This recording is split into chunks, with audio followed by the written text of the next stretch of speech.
Bom dia, pessoal. Temos um jogo agora da categoria A entre o Afonso, primeiro jogo do Afonso no campeonato, contra o Hidetaka. O Afonso é um jogador fortíssimo na vida real, do absoluto A do Brasil, está ali entre os 15, 20 melhores atletas do país, assim como o Léo Arata também, né? Os dois jogam absoluto A, são fortíssimos. Mas o Afonso faz muito tempo que não joga no virtual, tem pouca experiência, então a gente tem que deixar o bichão maturando ali, né? Amadurecendo para ver se ele consegue transmitir, né? Trazer para o virtual tudo que ele faz no tênis de mesa real, né? Se ele conseguir isso em algum momento, ele vai se tornar provavelmente um jogador de nível top 10 no Eleven Table Tennis. Vamos entrar lá na sala para ver se eles já estão por lá.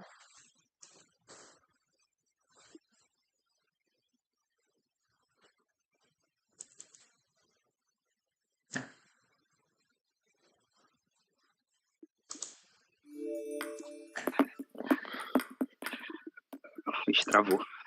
Lá vai Hidetaka numa campanha histórica, 0 vitórias. Opa! Bom dia, pessoal! E aí? Tudo bom com Bom vocês? dia. Já estamos Tudo ao bom? vivo. Fiquem à vontade para começar a hora que vocês quiserem. Bom jogo, uma melhor de 5 jogos, tá? Quem ganhar 3 jogos primeiro vence tudo. E bom jogo para vocês. Aí, se precisarem de qualquer coisa, me chama que eu tô por aqui. Bom jogo, man. Valeu, man. Vou colocar no mudo aqui, tá? Eu ponho o casual aqui, é? É, casual. Boa. Eu começo.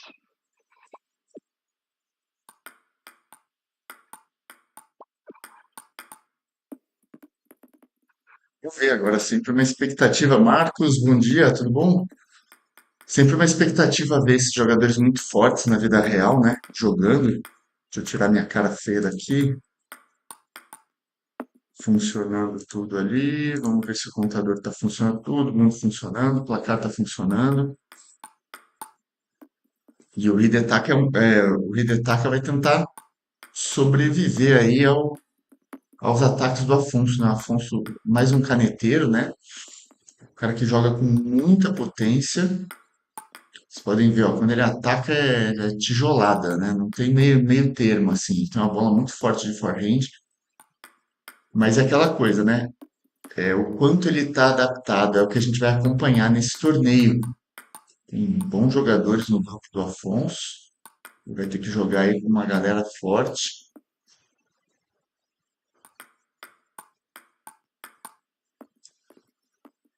Ele já ganhou o primeiro set, vai começar imediatamente o segundo. Fala, Rodrigo. Bom dia. Vamos ver se o nosso menino Afonso aqui, ele toma vergonha na cara e começa a treinar mais no virtual com a gente, né?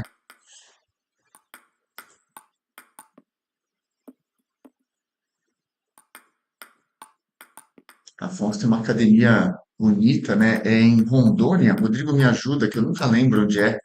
É lá pra cima, né? Se não me engano, é Rondônia, né? Que ele mora, que tem uma academia bonita pra caramba.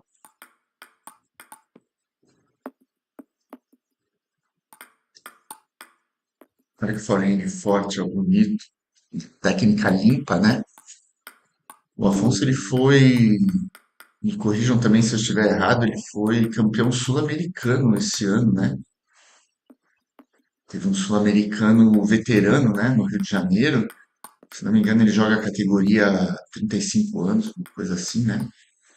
E ele foi campeão.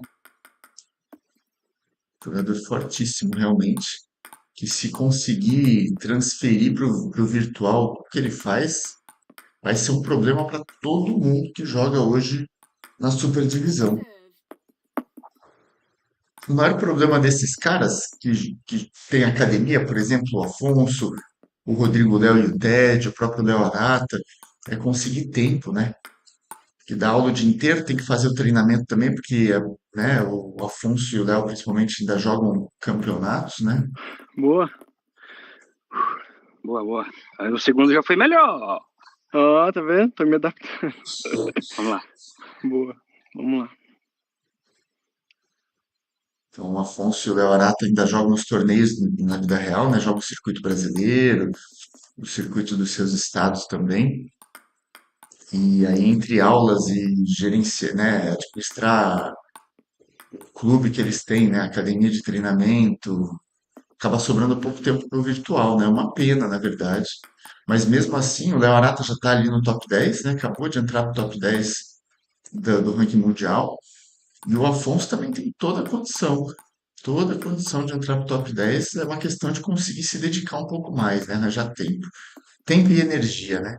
Que demanda bastante esforço.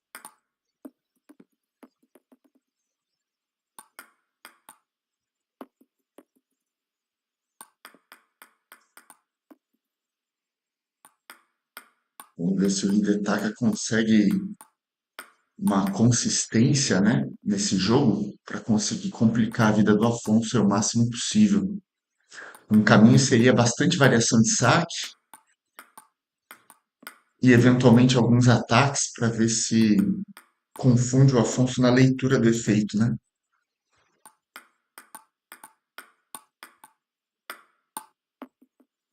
Então esse tipo de bola, por exemplo, o Afonso, dois forehands, né? O primeiro estava bem mais difícil, ele conseguiu dar um tapinha ali na bola, a bola entrou rápida e aí sobrou uma bola média, ele foi para a finalização e aí entra a experiência no virtual, né?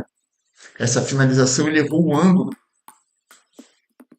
e isso é uma coisa comum, porque a sensibilidade da raquete no virtual para o real é diferente. Então, se ele não está com uma raquete bem adaptada no virtual, isso demanda tempo de treino também para ir adaptando a raquete aos poucos. Se ele não está bem adaptado, ele vai falhar em algumas bolas relativamente fáceis por errar o ângulo de entrada na bola. Conversando com o Léo Arata esses dias também, ele sente essa diferença, né? Que acaba falhando no forehand ali, numas bolas fáceis que na vida real ele não erra. Mas é isso, é porque a raquete não está ainda exatamente adaptada para o ângulo que ele usa na vida real. E aí o cara que fez isso a vida inteira na vida real, é difícil ele mudar, demora para ele, para o cérebro dele se adaptar e na hora de fazer o golpe, ele achar o ângulo diferente do ângulo que ele está acostumado, né? É uma coisa muito automática, então os jogadores acabam falhando. Como o Rodrigo falou ali no chat, né? A bola do Afonso está girando acima de 140. Sim, quando ele pega na veia, é uma bola de altíssimo nível, né? Só que vai errar muito porque está jogando menos, tem menos horas de treino no virtual, né? E essa é a diferença e a vantagem de quem hoje em dia, por exemplo, só joga no virtual e não joga mais no real. Então, uma vez que você ajusta ali os ângulos e passa a ficar automático o que você faz no virtual, aí a coisa fica mais fácil, você fica muito mais consistente, né? O que claramente ainda não é o caso do Afonso, certo tempo, né? Além dele ter entrado há pouco tempo, entrou esse ano, só que ele jogou muito pouco, ficou muito tempo parado também para se preparar para os outros torneios e tal. E agora com o nosso rachão ele animou a voltar, que é muito bom para o Brasil, porque um jogador como o Afonso, se ele começa a treinar mais forte aqui no virtual, olha que bloqueio lindo do Hidetaka. Uau, não conseguiu aproveitar depois ali o smash, atrasou um pouquinho, mas que bloqueio sensacional. Um jogador desse nível, se ele começa a jogar o circuito mundial de novo e se anima, rapidamente ele chega ali nas cabeças do ranking e ganha um dinheirinho também, né? Por exemplo, o Léo Arata já está nas quartas de final desse mês, já são US$ 100 de premiação, né? Agora eu preciso respirar, espera só um pouquinho. Beleza, beleza. Vou limpar meu rosto aqui também.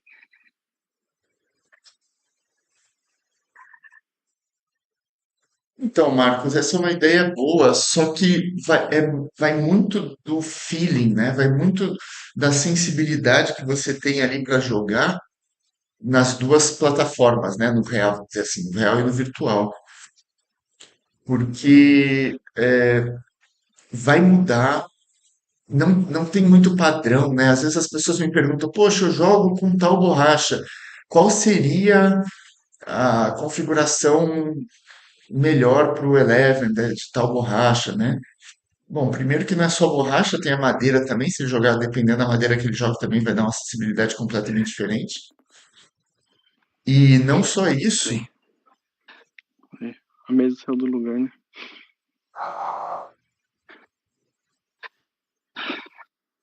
Exatamente, Marcos. É difícil Bah, de transferir, né? Quanto casual. Bom jogo. bom jogo. Então, se você começa, por exemplo, você tem que testar. A ideia é testar. E a melhor ferramenta para você testar é o robô, é o Ball Machine. Então, se você for, por exemplo, nas configurações, na descrição de qualquer vídeo aqui do canal, vai ter um código do robô, do Ball Machine, para você fazer o download no seu óculos virtual, né? E aí você tem um programa de treino todo montado ali, com vários tipos de bola. E aí a ideia para ajustar a raquete é você realmente experimentar todo tipo de batida praticamente que tem ali no programa de treino, todo tipo de bola, né? Bolas com mais efeito, mais rápidas para o lado, para baixo, bola curta, bola longa, tem de tudo ali no programa de treino, porque aí você consegue ajustar a sensibilidade. Ainda assim, depois disso, tem que fazer jogos com o pessoal para ver se realmente é isso, ou se precisa de algum reajuste mais fino, né? Mas é difícil de ajustar, porque o que eu falo para os meus alunos é isso, você tem que se sentir confortável com os ângulos que você usa na vida real. Então, se você vai, por exemplo, fazer um topspin de forehand, por exemplo, longe da mesa, qual o ângulo que você usa na vida real? Né? E aí a raquete tem que estar de acordo com isso o mais próximo possível. Talvez nunca esteja perfeito, né?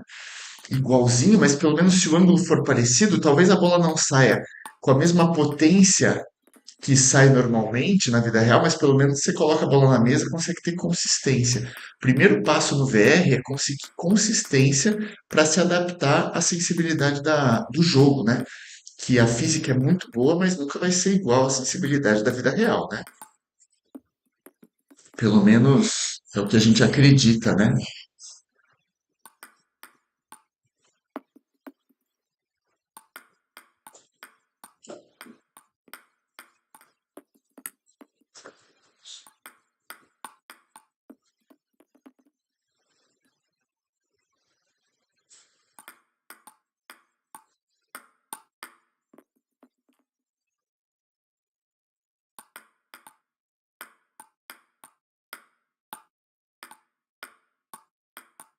Essa é uma ideia boa, Marcos. Levar isso para né, para um lugar onde você possa ir testando os dois ali, na vida real e no virtual ao mesmo tempo, né? Mas mesmo que você não faça isso, você usando o robô, né, lançador de bola ali do Eleven Table Tennis, você tem que se sentir confortável usando-os, né? Inclusive com bolas fáceis, né? O robô tem bola alta, por exemplo, tal. Você pode colocar essas bolas e tentar usar a técnica que você já está acostumado e tentar deixar o mais próximo possível. Esse é o ideal. E isso requer tempo, porque às vezes você acha que achou e no outro dia você entra para jogar, você fala, não, tá estranho ainda, ontem parecia um pouquinho melhor, aí você vai ajustando aos poucos, até você achar uma configuração que funcione para você. E agora com a mudança da física, né, todos os jogadores que jogavam na física antiga também tiveram que adaptar de novo. E foi uma adaptação difícil para a maioria dos jogadores, né? Eu, inclusive, estou sofrendo ainda com essa adaptação, porque parece que tá bom, mas aí tem dia que parece que tá lento demais ou tá sem controle, sabe? Então, sempre algum ajustezinho. A notícia boa é que a gente não gasta dinheiro. Na vida real, a gente teria que comprar raquetes diferentes, borrachas diferentes, né? E no fim das contas ali ia sair caro. Então, essa é a notícia boa. Enquanto a gente está discutindo aqui, vocês perceberam que o Hidetaka ganhou o primeiro set dele no jogo, né? Perdeu o segundo e tá equilibrando aí o terceiro. O Hidetaka é um herói, viu? Porque equilibrar o jogo com um cara da qualidade do Afonso, por mais que o Afonso esteja dando eventualmente alguns pontos de graça, olha os bloqueios que o Hidetaka tá fazendo.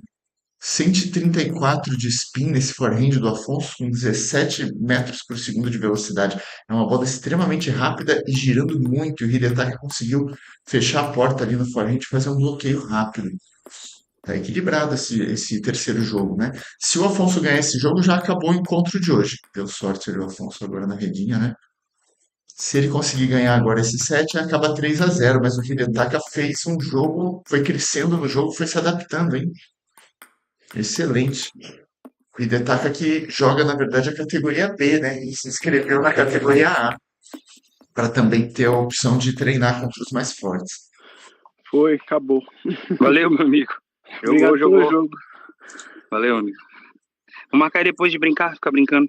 Vamos sim. Beleza? Jogão, Valeu, hein, meu. Um pessoal? abraço. Muito legal. Tava comentando aqui com o pessoal do chat que o Hidetaka foi um herói nesse jogo ali. No terceiro jogo conseguiu oferecer uma resistência, conseguiu bloquear umas bolas, porque o Afonso tem muita potência, né? Apesar do Afonso não estar jogando muito no virtual, tá voltando agora, ainda erra muito, né, Afonso? Aquelas Erro bolas muito. normais que às vezes sobra, que na vida real não tem erro, e aqui você ainda erra um pouco o ângulo por falta de adaptação, né? É, e Mas mudou, né, a física?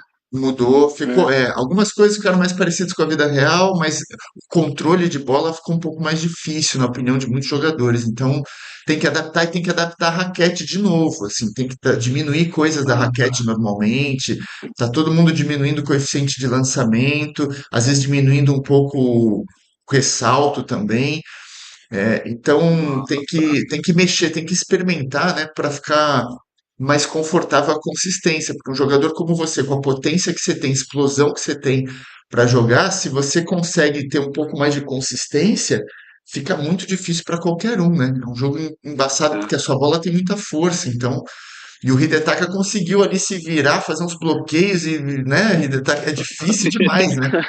Eu falei assim, se eu jogar bola longa ali, eu nunca vou pegar, então eu vou ficar na curtinha mesmo. Mas Onde eu consegui fazer alguma coisa, mas foi bom.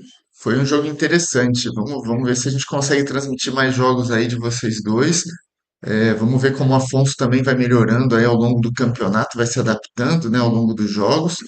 Lembrando que sai quatro jogadores por grupo e já cai numas quartas de final. A gente tem até o dia 31 de agosto para jogar todos os jogos do grupo. E o Hidetaka está em duas categorias, né? Na B e na A, né? Então tem que correr aí, Isso mesmo. jogar com todo mundo. Aí você tem o dobro de jogos para fazer até o dia 31. E aí, no dia 1º de E, setembro, a gente começa com quem passar para a próxima fase, começa as quartas de final. Muito bom. Fechou. Obrigado, pessoal, pelo jogo. Foi muito valeu, legal. Afonso. Obrigado. Valeu. Obrigado mesmo pelo jogo. Tchau, Vlad. Valeu, tchau, Tchau. tchau, pessoal. Até os Valeu, próximos tchau. jogos. Até, tchau.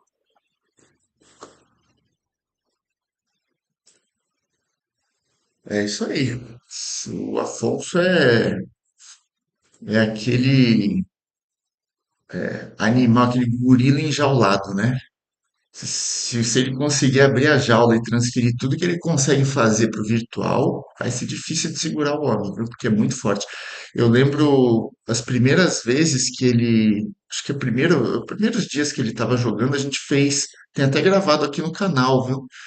A gente fez um bate-bola juntos para ajudar ele com as partes iniciais ali. Eu fiz isso com o Léo Arata também, com o Rodrigo Léo, com o Ted, com a maioria do pessoal que era muito forte já na vida real e que veio pro virtual.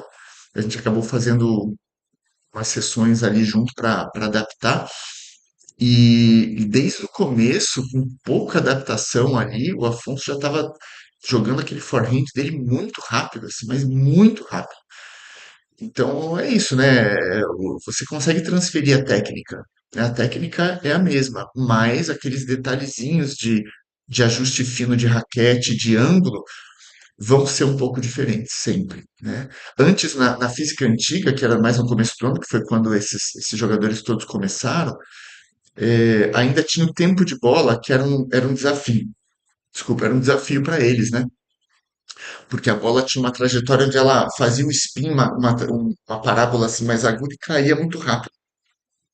Então, para fazer bloqueio e fazer contra-ataque era muito mais difícil. E agora, com essa mudança na física, essa parte pelo menos ficou mais fácil para quem joga na vida real. A bola tá andando mais. E aí já está muito mais fácil para esses caras trocarem drive com drive, para fazer contra-ataque às vezes perto da mesa, né? Fazer um bloqueio mais rápido, mais ativo. Então fica um pouco mais natural para eles por causa dessa adaptação da física, né? E para jogadores como eu, que estão há muito tempo sem jogar no Real, já desde o início da pandemia, então já faz, sei lá, mais de 5 anos, né? E nos últimos 2 anos e meio, quando eu descobri o virtual, eu tô só jogando no virtual, essa mudança de física foi muito mais difícil até. Apesar, né, da gente já estar mais acostumado com a tecnologia, o óculos na cara e tal, mas é um desafio porque é outro jogo agora, né, com a física nova. E quem não joga na vida real acabou sofrendo, às vezes até mais, né, com essa mudança na física. Então, é um desafio para todo mundo. Mudanças na física vão ocorrer de tempos em tempos, né? Tem ocorrido aí a cada 2 anos, três, às vezes, né? Porque eles tentam deixar cada vez mais próximo da vida real, mas aí acaba sendo sofrido um pouquinho para todo mundo, né? Dependendo da mudança, mais para um tipo de jogador do que para outro, né? Mas essa mudança para quem joga mais reto, mais rápido, ficou mais interessante o jogo, ficou mais eficiente. E para quem joga igual o tiozinho aqui, dando mais efeito, controlando mais, dependendo de variação de efeito, na média ficou um pouco mais difícil. Eu vi jogadores que jogam mais ou menos parecido comigo, ali do topo do ranking mundial, também reclamando que estavam com muita dificuldade de ajustar a raquete para conseguir ter o controle e o toque na bola, né? A bola parece que ficou mais leve agora, e aí fica difícil de fazer essas variações. Mas minimize reclamações à parte, o jogo está rodando muito bem e o nosso rachão está indo maravilhosamente bem. Então, hoje a gente ainda tem mais um jogo por enquanto, né? Pode ser que apareça mais. Nós temos o jogo da Renata contra o Paulo, às 4 da tarde, categoria C. Promete ser um jogo com muita troca de bola, viu? Renata ontem jogou o seu primeiro jogo no campeonato, trocou bola, colocou o Marcos para correr de um lado para o outro. Ela tem um controle sensacional, mas vamos ver se ela consegue controlar os ataques do Paulo. O Paulo é cadeirante, né? E ele é um dos melhores cadeirantes do Brasil na classe 4. E ele ataca muito rápido. Então vamos ver se a Renata consegue realmente controlar os ataques do Paulo, que realmente vão fazer a diferença ali no jogo. Se entrar, vai ficar difícil. Então, é um duelo de estilos aí diferentes que a gente acompanha hoje às 4 da tarde. Então, obrigado mais uma vez aí, pessoal, por acompanhar e a gente volta logo mais.